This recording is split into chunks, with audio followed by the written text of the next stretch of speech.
রাজধানীর মৌচাক ফ্লাইওভারের ওপর সিএনজি চালিত অটোরিকশা ও মোটরসাইকেলের মুখোমুখি সংঘর্ষে দুজন নিহত হয়েছেন।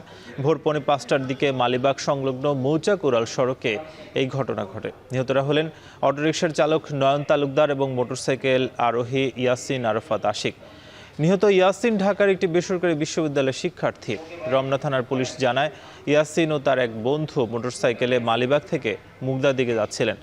রামপুরাগামী একটি সিএনজির সঙ্গে মোটরসাইকেলটির মুখোমুখি সংঘর্ষ হয়। এদিকে বুধবার রাত 12:15টার দিকে রাজধানীর খিলগাঁও ফ্লাইওভারে কাভার্ড ভ্যানের চাপায় রুবেল নামে এক পুলিশ সদস্য নিহত হয়েছেন।